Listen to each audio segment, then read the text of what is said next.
pieds ou des conseillers techniques. Nous faisons vraiment le vin comme on a envie de le faire et de le partager avec nos clients. Là, vous avez mon père qui vient d'avoir donc 96 ans, qui va bien. Il allait, depuis 3 ou 4 jours, il était un petit peu enrhumé.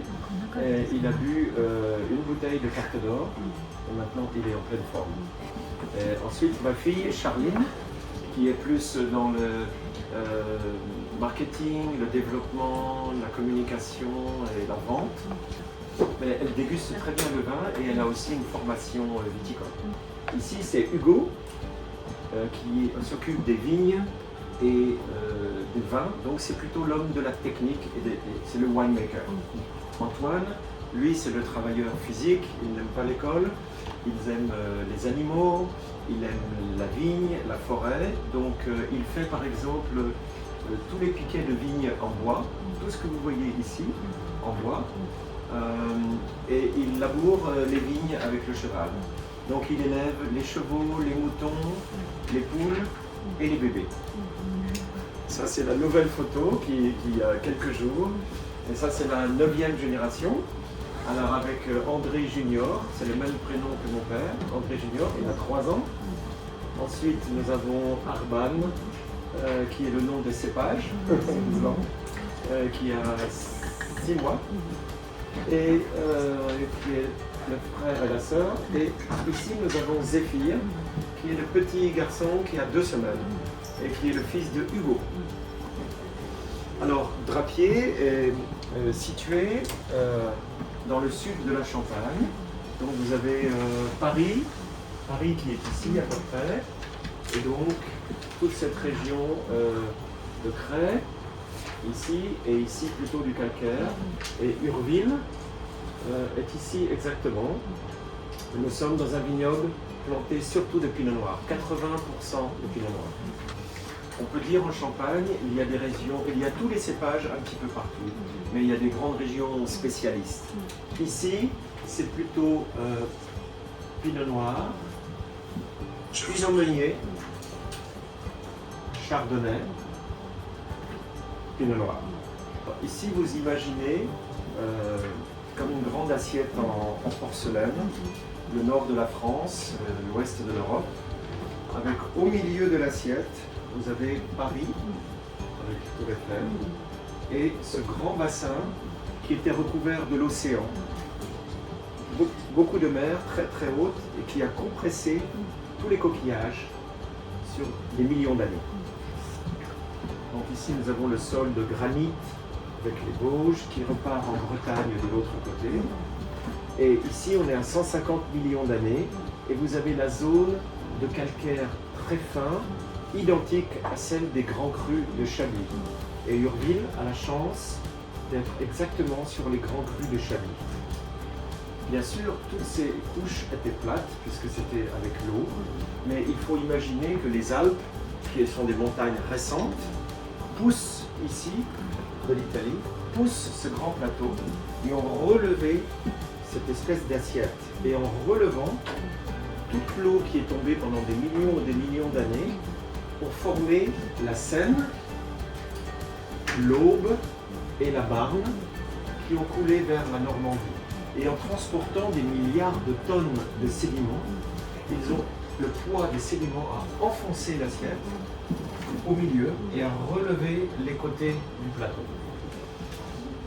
Avec cette élévation, l'avantage de Urville, c'est que nous sommes un peu plus en altitude et nous sommes, le sommet de la Champagne viticole se trouve chez nous à 370 mètres. Nous sommes environ 100 mètres plus haut que la montagne de Reims. Et être en altitude, c'est un avantage parce que la nuit, les raisins, quand ils mûrissent, ils ont besoin de soleil la journée pour avoir cette énergie, ce fruit important. Mais la nuit fraîche garde l'acidité plus élevée. Donc, cette combinaison du soleil et de la chaleur le jour et de la fraîcheur la nuit est idéale. Et notre altitude est un grand avantage aujourd'hui. Ici, vous pouvez voir, ça c'est le sol d'Urville, à côté de notre maison. Et on a l'impression que c'est un mur qui est construit, mais non, c'est absolument naturel. Ce sont toutes les couches d'huîtres, des bébés huîtres qui ont été compactés pour former ce sol de Jurassique méridien supérieur, et la vigne plonge ses racines dans cette roche. Alors, la maison Drapier est certifiée biologique, pas sur 100% de la production, mais l'objectif c'est d'être bientôt 100% biologique. Nous avons déjà 5 cuvées qui sont certifiées et les autres sont produites de façon biologique. Et nous sommes très fiers d'être aujourd'hui la seule maison à être certifiée carbone neutre en Champagne. Donc aujourd'hui, 75% de notre électricité vient du soleil. Tous nos toits sont équipés de panneaux solaires. Nous n'avons plus de pétrole et tous les systèmes de climatisation, de chauffage sont électriques solaires. Et nous labourons en partie avec le cheval, une petite partie. Nous avons maintenant des tracteurs électriques. Alors au niveau de l'encépagement, historiquement, nous avons le pinot noir qui est arrivé chez nous au XIIe siècle par Bernard de Clairvaux, qui est un moine de Bourgogne, de l'abbaye de Cîteaux. Cîteaux était propriétaire du Clos Vougeot, et ce moine a appris à travailler avec le pinot noir en Bourgogne, et il a fondé l'abbaye de Clairvaux au XIIe siècle chez nous, et il a apporté le pinot noir dans notre région. Donc le pinot noir est arrivé de Bourgogne par le sud, il est arrivé d'abord dans notre région, et c'est pour cette raison évidemment que Drapier, puisque nos caves ont été construites par Bernard de Clairvaux en 1152, c'est vraiment l'histoire, nos racines, le cépage, ce sol calcaire, et nous sommes restés fidèles à cette histoire.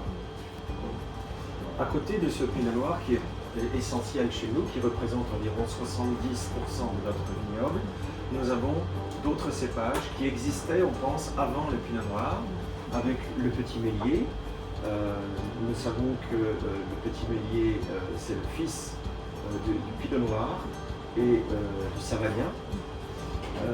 Il y a l'arbane, qui est un cépage très rare, puisqu'il n'y en a que 3 hectares dans le monde entier. Il n'existe qu'en Champagne. C'est le prénom de ma petite fille d'ailleurs. Et nous sommes les plus gros propriétaires d'arbane en Champagne. Le blanc vrai, c'est le nom champenois du pinot blanc, qui est donc une variation génétique du pinot noir, et le fromenteau, qui est le nom champenois du pinot gris, qui est aussi une autre variation. Donc ici, on peut dire que le fromenteau, le blanc vrai et le petit mélier sont les enfants et les frères du pinot noir. Et tout à l'heure, vous allez avoir l'occasion exceptionnelle de boire un champagne 100% à partir de fromenteau, ce qui est très rare, parce qu'il y a quelques hectares seulement dans toute la Champagne. Et nous sommes les seuls à faire un champagne 100% fromenteau sur du Jurassique méridien en brut nature. Alors ici vous voyez cette cave justement qui a été construite en 1152 par Bernard de Clairvaux avec toujours cette roche calcaire. C'est vraiment notre univers. Nous sommes dans cette minéralité et nos caves ne sont pas climatisées avec des systèmes moderne. Nous faisons de la ventilation assistée pour être carbone neutre. Nous allons chercher l'air frais de l'extérieur avec des sondes de température. Et tous nos équipements sont faits de cette façon.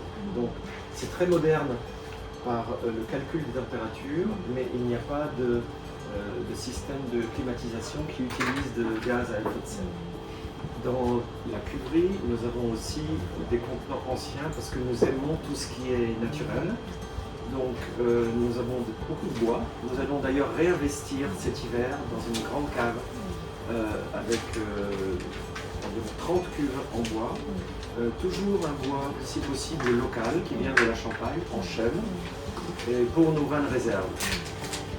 Alors l'idée, c'est d'avoir ce pinot noir qui est sur ce sol jurassique méridien particulier, d'avoir une température naturelle, un environnement le plus pur, et de garder dans nos vinifications cette originalité. Donc aucun de nos vins n'est filtré, aucun de la gamme Drapier, et nous avons une dose minimum de soufre pour garder ce côté pur. Mon père et moi, nous sommes allergiques au soufre, donc on n'aime pas les vins sulfités parce que ça donne mal à la tête et des aigreurs à l'estomac.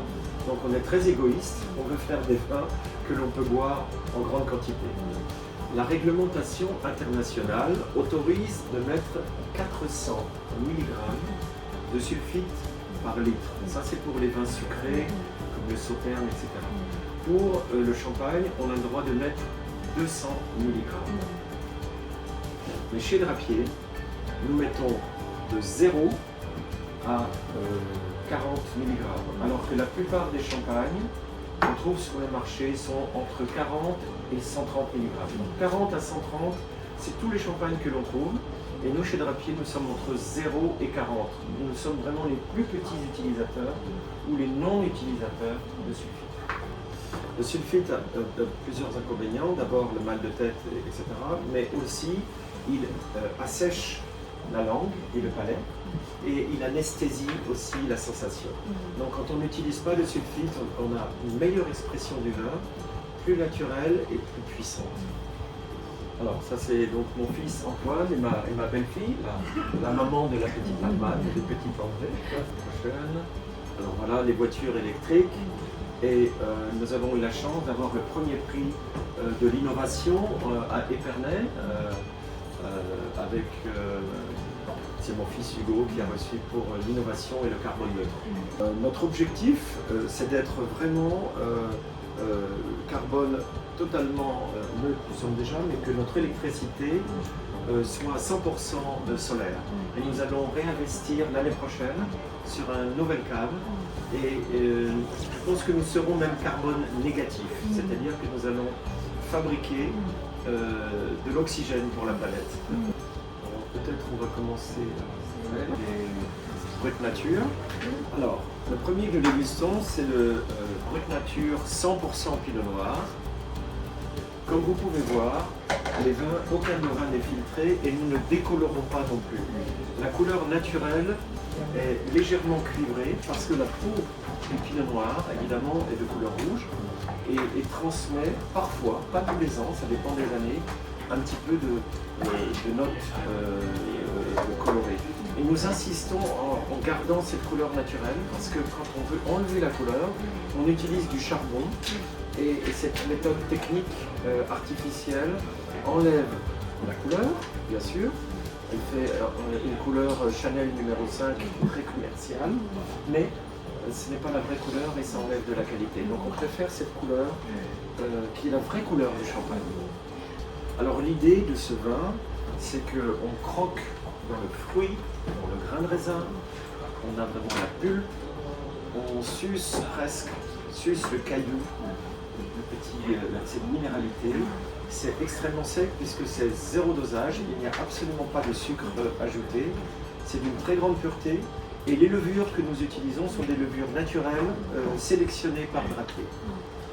C'est un vin qui a beaucoup de succès en France, en Europe bien sûr, mais aujourd'hui aussi au Japon, parce que c'est un vin aussi de repas qui s'associe parfaitement avec la cuisine légère, méditerranéenne, la cuisine japonaise bien entendu, tous les sushis et tous les poissons.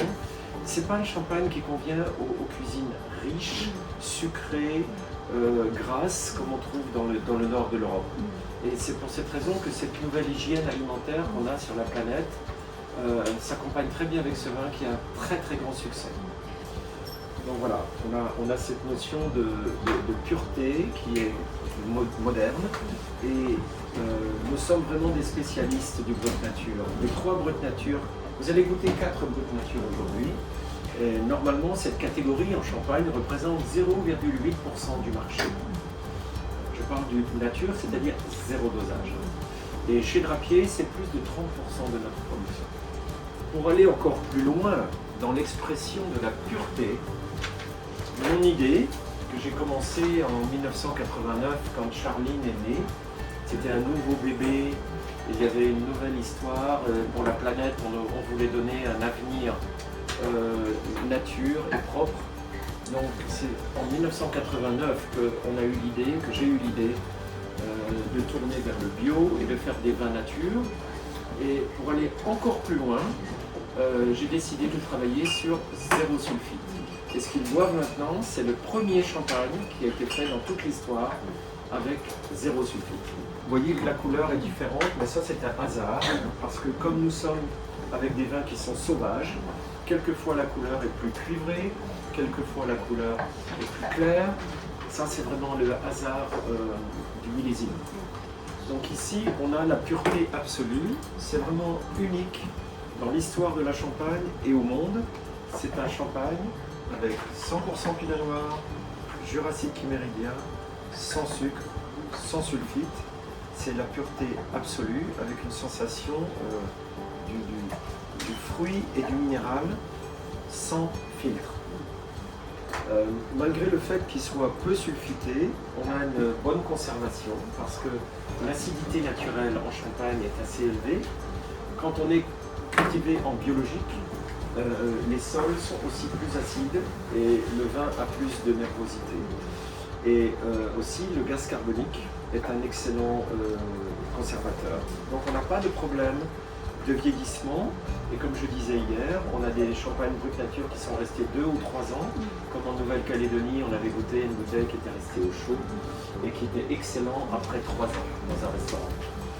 À la dégustation, ça m'intéresse d'avoir aussi leur avis, peut-être vous pouvez leur poser la question, mais moi-même je sens la pulpe du raisin, le marc, presque le marc, vous savez, la distillation de la peau et des rafles. Et il y a des côtés amers, mais une amertume positive qui donne de la fraîcheur. Et on a une sensation extrêmement pure et un peu sauvage. C'est volontaire, c'est vraiment un champagne qui va droit au cœur. Mais en même temps, nous ne voulons pas d'oxydation. Donc nous cherchons de l'élégance. Donc dans le travail du vin, les vins sont conservés dans des cuves pleines. Nous faisons attention à la température. Le raisin doit être une qualité absolue, récolté à la main par des équipes spéciales. Tout le processus de fabrication est très contrôlé. Et le but, c'est d'avoir un vin qui est à la fois sauvage, mais très élégant en même temps. Est-ce qu'il y a des questions déjà sur... ドラテのシャンパンに例えば亡くなられたラテールさんとか含めて、その辺の生産者の方もすごい人気が高いといいんですけども、他にもそのビオディナミでやってるとかっていうシャンパン生産者たくさんいるのに、なんでドラテが選ばれるのかっていうのは、ご自身で理由は何だと？ Je ne sais pas, je pense qu'il y a deux choses. Il y a la biodynamie et le biologique avec la certification, qui est une question de papier et administrative. Et ensuite, il y a le vin, la façon dont il est fait et son expression. Et je pense que chez Drapier, nous recherchons vraiment plus le style de vin que la certification. Donc c'est vraiment le pinot noir, encore une fois, sur cette roche de grands crus jurassiques et méridiens qui est assez unique. En fait, c'est la combinaison qu'on trouve à Urville, dans notre village, de ce sol, du pinot noir de la Bourgogne et du climat et de l'altitude. Ces trois choses-là que nous avons essayé de conserver, d'être au plus près des origines, de garder ce côté sauvage. Ça, c'est ce concept qui n'existe, à mon avis, pas ailleurs. Et c'est peut-être ça qui a plu à la famille Lapierre, Pacalet ou même Henri Roch de la Romanée-Conti, qui était un ami. Et nous partageons cette spécificité. 1番のブルットナチュールと2番の酸素風の醸造の違い、それは Non, alors oui, au départ, pour le sans soufre, le fruit doit être vraiment pur. Alors on a vraiment une équipe qui choisit le fruit de façon absolue. Mais voilà, disons qu'on est plus attentif à la qualité du raisin pour le sans soufre. On ne peut pas supporter de botrytis, de pourriture. Ensuite, il y a 0 sulfite ajouté. Les cuves sont vraiment remplies tout en haut avec une très grande surveillance. C'est plutôt une question d'attention. Mais sinon, sur la vinification, c'est la même chose. リザーブワインって違うんですか？ Oui et non. Il y a un peu de vin de réserve dans le sans soufre, mais on hésite à conserver trop longtemps dans les cuves le sans soufre. Donc il y a peut-être 5 à 10% de vin de réserve dans le sans soufre, alors que dans la brut nature classique, il y a environ 20%. Mais de toute façon, il n'y a pas une très grande différence en SO2. Vous voyez, le maximum de SO2 chez Drapier, c'est le Carte d'Or avec 40-45 mg, ce qui est très peu. Le brut nature classique, c'est environ 20 mg. Et le sans sulfite, il contient naturellement entre 5 et 10 mg, naturellement. Donc, la quantité de sulfite présente entre le sans soufre et le légèrement sulfité, elle n'est pas très importante. Peut-être on peut goûter le prochain. Alors, nous partons maintenant vers un vrai rosé. Alors, comme vous pouvez voir, cette couleur, qui est la peau du raisin du pinot noir, vient d'une macération. 97% des champagnes rosés que l'on trouve sur le marché sont faits par une addition de quelques pourcents de vin rouge dans du vin blanc. On peut faire un rosé avec 95% de chardonnay et 5% de vin rouge. Chez Drapier, c'est 100% pinot noir avec une macération de 2 à 3 jours. La couleur est souvent un peu trop foncée après la macération, et pour obtenir cette couleur élégante, en fait, je corrige en ajoutant un peu de pinot noir vinifié en blanc pour alléger la couleur. Donc c'est toujours un rosé de saignée, toujours 100% pinot noir, mais allégé en couleur avec 5 à 10% de blanc de noir. Et quand on ferme les yeux à l'aveugle, on a vraiment cette sensation de fruits rouges. Les champagnes rosés d'assemblage, quelquefois, sont extraordinaires, excellents, mais nous n'avons pas cette nuance presque bourguignonne. Donc là, si vous faites l'expérience, même vous-même, avec les 3 que vous avez sous les yeux, le rosé, on a vraiment des arômes de fruits rouges. C'est ma fille Charline qui a dessiné l'étiquette. Chez nous, tout est fait maison. Moi, j'ai dessiné la bouteille. C'est une bouteille Drapier, je vais vous en parler après. L'étiquette est vraiment faite maison. Et je vais parler ensuite de la bouteille blanche. C'est ma mère, Micheline, en 1968, qui a créé le Drapier rosé avec une bouteille blanche. La bouteille blanche, c'est plus joli, c'est plus marketing. Mais moi, je suis œnologue et on sait que le verre blanc n'est pas bon pour le vin. Le verre blanc ne filtre pas du tout les ultraviolets. Le verre de couleur verte filtre environ 60% des ultraviolets. Et maintenant, nous utilisons un verre foncé. Celui-ci filtre 99% des ultraviolets. Donc, quand, voilà, 8 ans environ, j'ai décidé de faire une bouteille foncée. C'était un problème. Ma fille trouvait que c'était, ma femme aussi, préfère les bouteilles blanches, c'est plus sexy, plus marketing. Mais les sommeliers en France et les œnologues préfèrent les bouteilles foncées pour protéger le vin. Parce que là, on conserve vraiment la fraîcheur du fruit et des arômes. Donc aujourd'hui, Drapier n'utilise que cette bouteille foncée, qui est un moule que j'ai dessiné, voilà, donc 10 ans maintenant. Donc c'est marqué Drapier sur toutes les bouteilles, c'est authentique. 80% de verre recyclé, une bouteille plus légère, donc plus légère en carbone. Et tous nos vins sont produits avec cette bouteille.